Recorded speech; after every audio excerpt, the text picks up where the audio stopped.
On Halloween night, a woman stayed at home with her daughter for only a short while as her husband stepped out to the store. But when he came back, he was confronted with a scene so horrific it could rival the darkest horror films. The sight was so disturbing that even seasoned police officers required psychological support afterward, having never faced anything like it before. The grim reality of this case left everyone involved deeply shaken. Doreen Herbert was born on November 29, 1952, in California, and grew up in a large family with 4 siblings. She was known for her kindness, optimism, and willingness to help others. From her school days, Doreen knew she wanted a career centered on caring for people. After completing college, she moved to San Francisco and began working as a physiotherapist. Doreen had always hoped to build a large family of her own, and before long, the chance arose. At 24, she met Michael Dennis, who worked at a factory near her clinic. The two quickly grew close, began dating, and within a few months decided to marry. In 1976, they welcomed their son, Paul. At first, their marriage seemed happy, but after Paul's birth, their relationship gradually began to fall apart. Within a year, the couple divorced. Paul remained with Doreen, though Michael was allowed to visit him regularly. Despite the separation, they managed to maintain a civil relationship.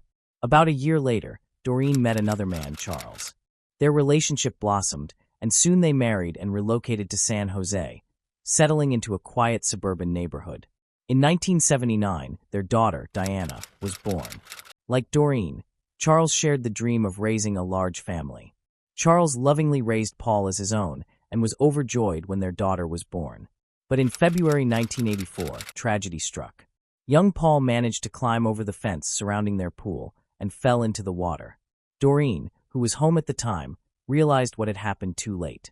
She pulled him out and immediately called an ambulance. Paul was rushed to the hospital and placed on life support.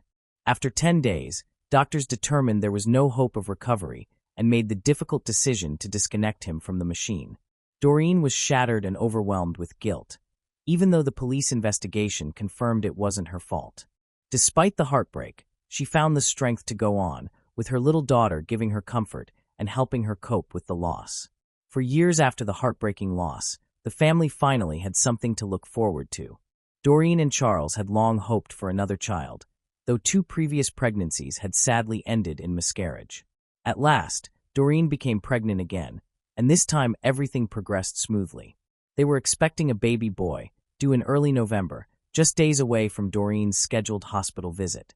That Halloween evening, October 31st, the family joined in the neighborhood festivities. Houses were decorated, children dressed in costumes filled the streets, and candy was handed out at every door. Diana, only 4 years old, was eager to take part, and her parents couldn't say no. Although Doreen was 9 months pregnant, she went trick-or-treating with her daughter, while Charles stayed home to pass out candy to visiting children. The mother and daughter returned home shortly before 9 p.m. Charles mentioned to his wife that their candy supply was running low and decided to make a quick trip to the nearest store, not wanting the neighborhood children to go without treats. He left around 8:50 p.m. and came back roughly 15 minutes later. As he approached the house, he noticed the front door was slightly open, which immediately struck him as unusual. What he found inside was nothing short of a nightmare.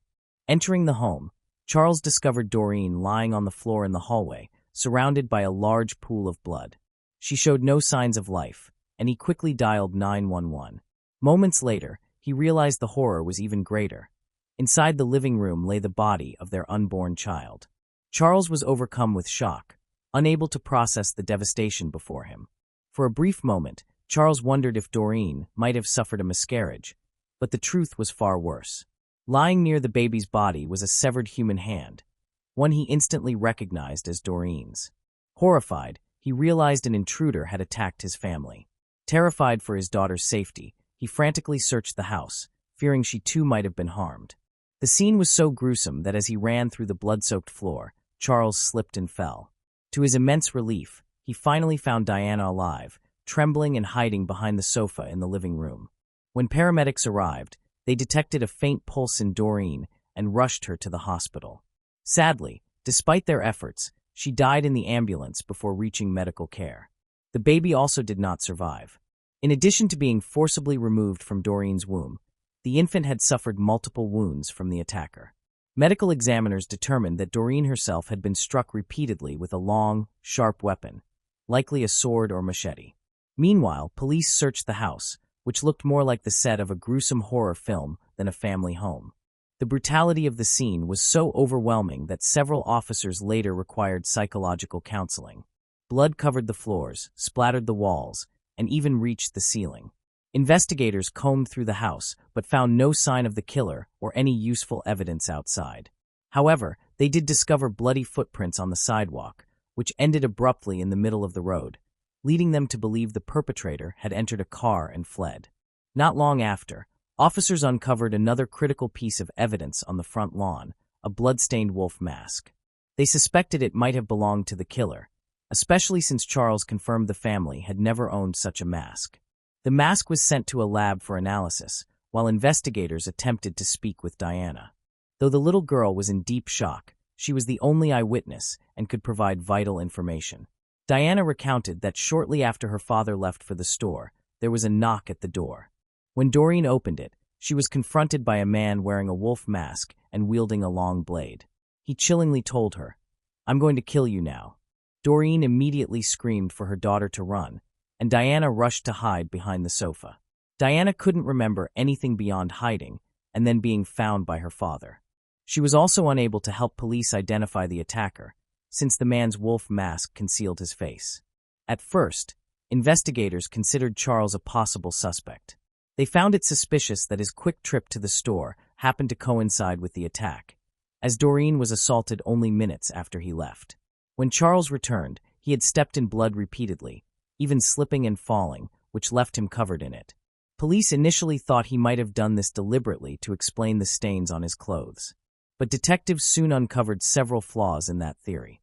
Most importantly, the bloody footprints leading away from the house clearly did not match Charles's shoes. Investigators also noted that the killer appeared to have entered a car parked on the road outside the house, yet no traces of blood were found in Charles's vehicle, nor was there evidence of an extra pair of shoes. Police visited the store Charles claimed to have gone to, and a staff member confirmed that he had indeed bought candy that evening, leaving little time for him to commit the crime. Surveillance footage from the store further supported his alibi, leading detectives to set aside suspicions against him for the time being. They then asked if he could think of anyone who might want to harm his family.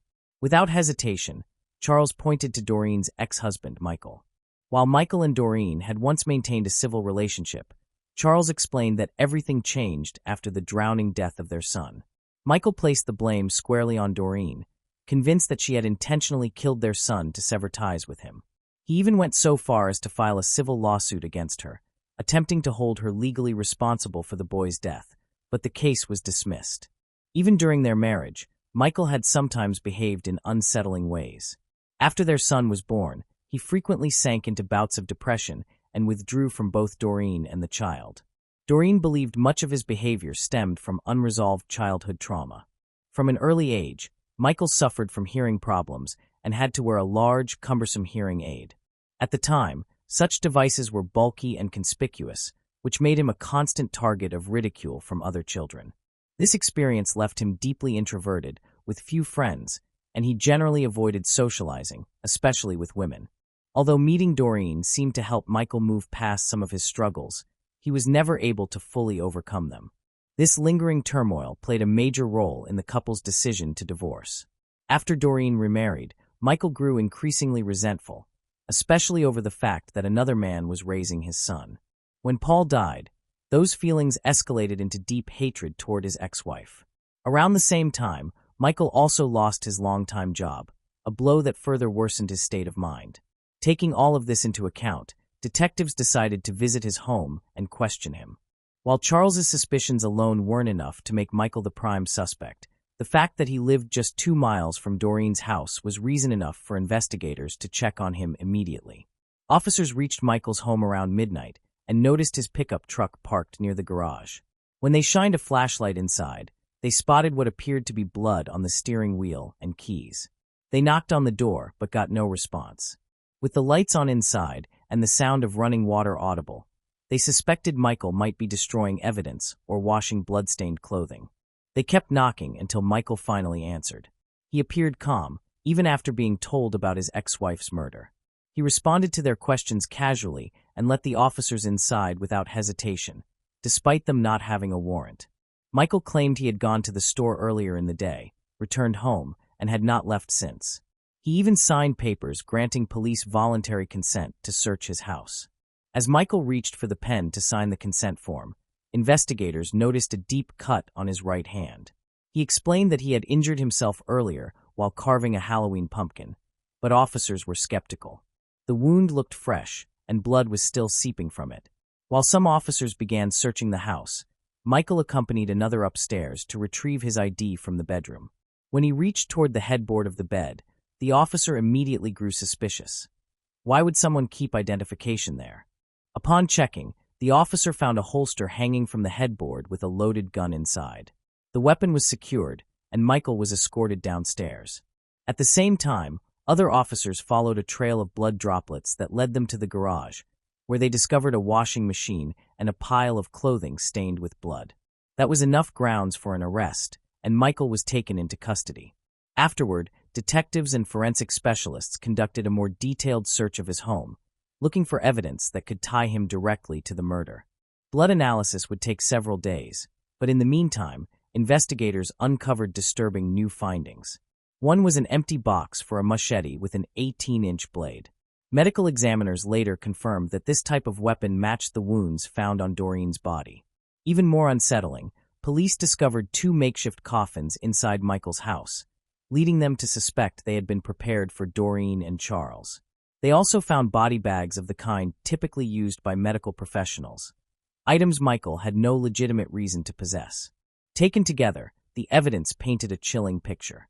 Police petitioned a judge for a warrant that would allow them to hold Michael longer, as without it, his detention could only be temporary. But the judge ruled the evidence too circumstantial, forcing authorities to release him. Just 3 days later, however, detectives received the crucial results from the lab. Forensic experts identified 2 different blood types at the crime scene. Most of the blood matched Doreen's, but a smaller portion was consistent with Michael's. This indicated he had injured himself during the attack. With this evidence in hand, the judge had no hesitation in granting an arrest warrant. Michael was taken back into custody and formally charged with the murder of his ex-wife and her unborn child. Detectives soon uncovered another key piece of evidence tying Michael to the crime. Interviews with his acquaintances revealed that he owned the very same type of wolf mask found near Doreen's house. He had even worn it to a Halloween party the previous year, and investigators located a photograph of him in the mask. To remove any doubt, they later found the exact clothing he wore in that photo inside his home. But the trail of the mask didn't stop there. To strengthen their case, police questioned Doreen's neighbors about what they had seen that evening. Several children who were out trick-or-treating recalled noticing a man in a wolf mask standing across the street, staring at Doreen's house. Strikingly, they spotted him around 7 p.m. nearly 2 hours before the attack. Michael's trial began in July 1988, for years after the crime. At first, he entered a guilty plea, but later changed it. While he did not deny committing the murder, he argued that he should be found not guilty due to mental illness. A court-appointed psychologist determined that Michael did suffer from severe psychological issues. Michael claimed that the sight of children trick-or-treating on Halloween triggered painful memories of Paul's death, causing him to snap. He admitted that on the night of the murder, he went to Doreen's house armed with a machete. When she opened the door, he accused her of killing their son and declared his intent to murder her. Doreen immediately recognized him despite the mask and screamed for her daughter to run, just before he launched the attack. Michael maintained that he did not know she was pregnant, though many found this assertion highly questionable. Standing just 4 feet 11 inches tall, Doreen's pregnancy was impossible to miss. Her friends even joked that her belly made her look broader than she was tall. The prosecution argued that Michael knew exactly what he was doing and had carefully planned the crime. Detectives uncovered statements he had made to friends about wanting to kill his ex-wife and her husband, then dispose of their bodies in the bay. With the discovery of 2 coffins and body bags in his home, prosecutors suggested that Michael had indeed intended to follow through with this plan but abandoned it, possibly because he panicked or feared being caught if he stayed too long. At the trial, Doreen's daughter Diana also testified. By then she was 9 years old, yet she still remembered the horrific events clearly. Charles didn't want his daughter to endure the trauma of testifying, but as the only witness, her account was essential. The trial lasted a year, and in the end, Michael was found guilty of murdering both Doreen and her unborn child. He was sentenced to death, but while awaiting execution, California placed a moratorium on the death penalty. As a result, Michael remains imprisoned to this day, with little chance his sentence will ever be carried out. Years later, Diana admitted that the murder haunted her for most of her life, the memory never leaving her for even a moment. In time, she chose to forgive Michael, believing it was the only way to free herself from the weight of the past and protect her own sanity.